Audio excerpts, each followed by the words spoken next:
It had been 15 years since I'd left that town, 15 years since I'd promised myself I'd never look back. But the past has a way of dialing your number when you least expect it. That night, I was sitting in my kitchen, half drunk on cheap whiskey, staring at the flickering light above the sink. My wife, Anna, had gone to bed early. Our son was asleep. The house was quiet. Too quiet. Then the phone rang. It wasn't a number I recognized, but something about the area code made my stomach twist. 417, Missouri, the town I grew up in, the one I'd run from. I almost didn't answer, almost. But curiosity, or maybe guilt, always wins. Is this Daniel Morgan? The voice asked. It was a woman. Calm, professional, a little tired. Who's asking? My name's Detective Karen Lewis. I'm calling about a case we've recently reopened. It concerns a missing person, Emily Carter. For a second, I forgot how to breathe. That name hadn't been spoken out loud in 15 years. I could almost hear her laughter in my head, see her hair catching the summer sun. Emily Carter, the girl who disappeared the night everything went wrong. I tried to sound normal. I don't know what this has to do with me, Detective. We have reason to believe you were one of the last people to see her alive. There it was. The line that pulled the past straight into the present like a hook through skin. My throat went dry. That was a long time ago. Yes, she said. And sometimes time doesn't erase everything. When I hung up, my hands were shaking. Anna came downstairs, half asleep, asking what was wrong. I told her it was nothing, just work stuff. She nodded, kissed my forehead, went back upstairs. But my mind was already gone, pulled 15 years back to that summer. I was 18. Emily was 17. We were reckless, stupid, in love in the way only kids can be, with fire and no plan for what happens after. But there were secrets between us, things she hinted at and I never wanted to ask. The night she disappeared, there was a storm. Everyone in town remembers it, the lightning, the blackout, the rumors. I remember her calling me, saying she needed to see me, that it couldn't wait. I told her I couldn't. My father was drunk again, throwing things, screaming. I said I'd come in the morning, but by morning, she was gone. They searched the river, the woods, the old quarry. Nothing, nobody, no car, no trace. I gave my statement, told them what little I knew, and left that town 3 months later. And now, after 15 years of silence, a phone call. That night, I didn't sleep.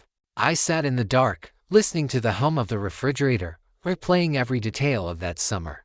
The way she'd cry sometimes when she thought I wasn't looking.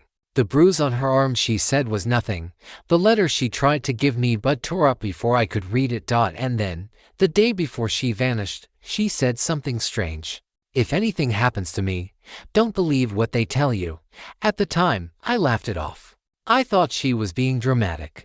But now, with the detective's voice still echoing in my head, I realized she'd been trying to warn me. The next morning, I called in sick to work.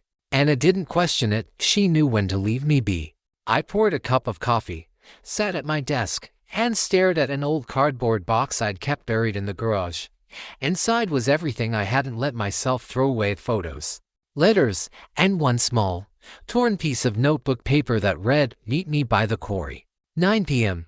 Please, I'm scared." 15 years later, I finally understood what she meant. And I knew one thing for sure: if the police were reopening the case, then someone else had started talking. Someone who remembered more than I did. Or worse, someone who knew the truth I'd buried all those years ago. There's a kind of silence that only small towns have, that uneasy stillness that hides all the whispers underneath. When I drove back into Brookhaven, after 15 years, that silence felt like a hand around my throat. Everything looked smaller. The gas station where I used to buy beer with a fake ID was now a dollar store.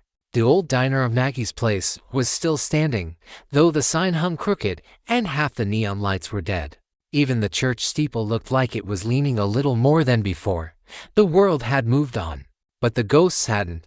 I parked across from the police station, sat for a minute, and just breathed. My reflection in the rearview mirror didn't match the boy who'd left this town. That boy had hope and a future. The man staring back at me had lines under his eyes, a scar on his chin from a bar fight, and the weight of 15 years of lies pressing down on him. Detective Lewis met me in her office. Mid-40s, sharp eyes, short hair, the kind of person who didn't waste words. Mr. Morgan, she said, shaking my hand. Thank you for coming. Didn't feel like I had much of a choice, I said, sitting down. She gave a small smile. No one ever does when the past calls. On her desk were photos of old faded, some I hadn't seen since the investigation. Emily's face stared up at me from a dozen angles. In one, she was smiling. In another, the image was grainy, taken from a distance. We've located new evidence, Lewis said.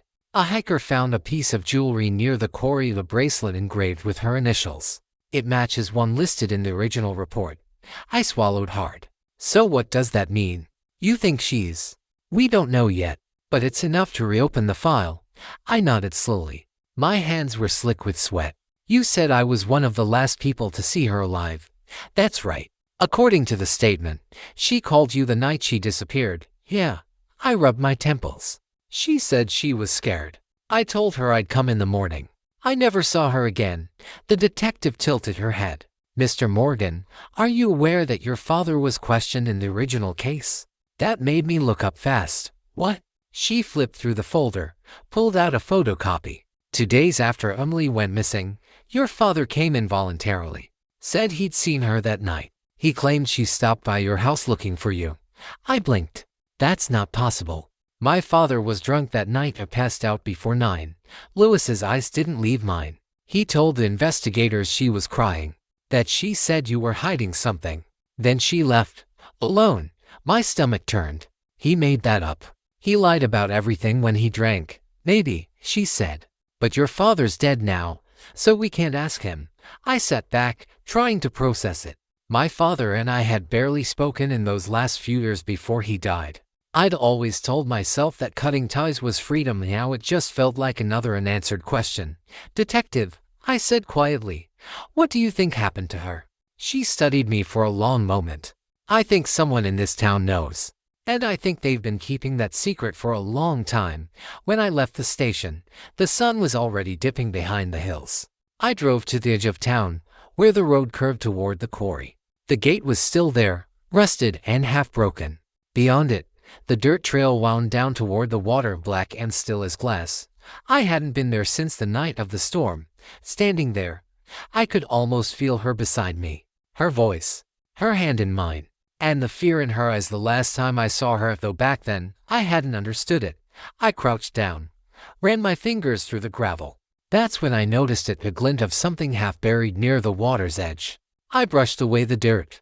Icky. Old, rusted, wrapped in a faded red ribbon. It looked familiar. Back then, Emily had worn a ribbon like that in her hair every day. I held it up to the fading light, my heart pounding in my chest. There was something etched into the metal of 2 letters, almost worn away by time, D.M. My initials. That night, I didn't go back to the motel. I sat in my car until dawn, staring at that key, trying to remember if I'd ever given it to her. But no matter how hard I tried, the memory wouldn't come. Maybe because it wasn't mine to begin with. I didn't sleep that night. The image of that old key, my initials carved into the metal, the faded red ribbon, kept replaying in my head like a film loop. I couldn't pause. I told myself there had to be an explanation. Maybe it wasn't mine. Maybe the letters stood for something else. But deep down, I knew better. By sunrise, I was standing outside the house I grew up in. The porch sagged, the paint had peeled off in strips, and the screen door hung by one hinge. It looked abandoned, which, in a way, it was. My father had died here 3 years earlier. No one had touched it since. The door creaked open with a sound that made my chest tighten. The smell hit me first: dust, stale beer, the faint trace of cigarettes. Every surface was covered in memories I didn't want to touch. The broken clock on the wall, the photo of my parents before everything fell apart, and in the corner, at the old metal desk where my father used to keep his important things. The lock was still broken. Inside, I found stacks of unpaid bills, empty envelopes, and a small wooden box. The kind he used to keep personal keepsakes and old army medals, receipts, things he didn't want anyone to see. I hesitated, then opened it. Inside was a folded letter, yellowed with age. The handwriting on the front made my heart stop. Emily Carter. I sat down hard, my knees weak. My name wasn't on it, hers was. But when I unfolded it, the words inside were meant for me. Danny, if you're reading this, it means I couldn't tell you everything. I tried to protect you, but I think it's too late. I know what your father did, and I know he'll try to blame you if it comes out. Don't go near the quarry. Don't look for me. Please just leave this town and don't come back. You don't deserve to pay for his sins. I read it 3 times, each time slower than the last. The edges of the paper trembled in my hands. My father. What my father did. It didn't make sense. He'd been a mean drunk, sure cruel sometimes, but a killer.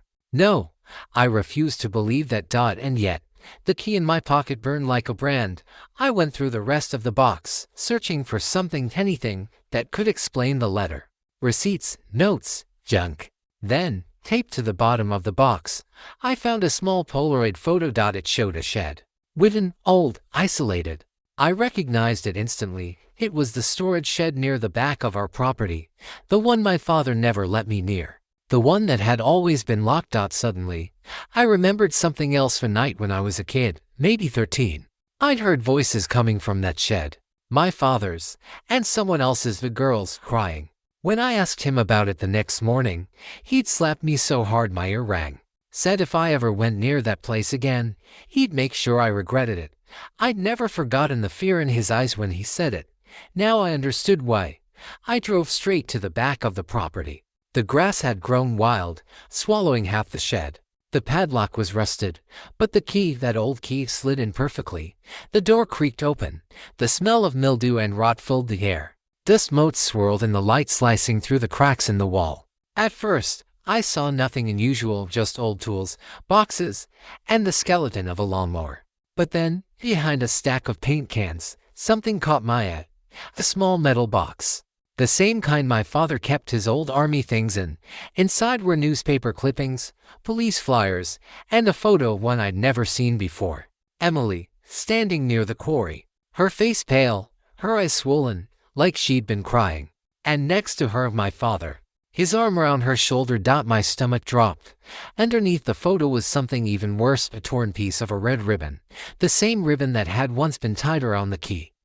I stumbled out of the shed. My hands shaking, paw rising in my throat. Everything I'd buried, everything I'd tried to forget, was clawing its way back to the surface. If Emily had known what he'd done, if she'd confronted him, that meant my father had something to hide, something she'd discovered, and when she tried to protect me from it, he'd silenced her.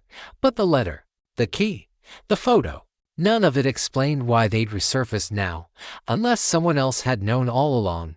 That night, I drove back into town and checked into a cheap motel. I couldn't go home, not yet. Anna kept calling, her voice filling my voicemail. Danny, where are you? You're scaring me. I couldn't answer. Instead, I opened my laptop and started searching through old news archives. I found the article about Emily's disappearance, the same photo, same story, and right below it, a comment from just a few days ago. Username, just a dysphoric message. Some secrets don't stay buried, especially when they belong to the Morgans. My blood ran cold. Someone knew, and they wanted me to find out. When you spend your whole life running from the past, you start believing you're faster than it. That night, sitting in that motel room with the glow of the laptop painting my face in blue light, I finally understood how wrong I was. The comment, some secrets don't stay buried, especially when they belong to the Morgans, wasn't just a threat. It was an invitation. And I knew exactly who it was from.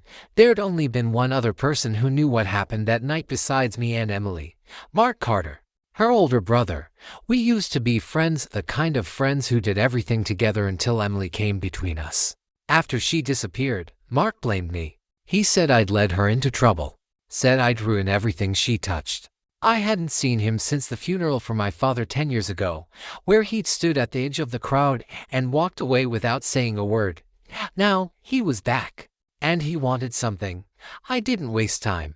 I found his address online, a small farmhouse on the edge of town, listed under his wife's name.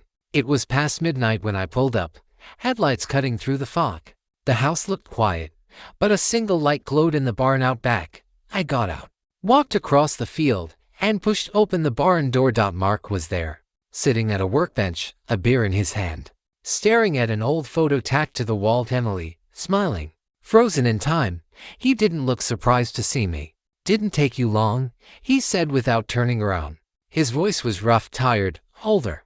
You always did have a hard time staying away once you smelled trouble. I stepped closer.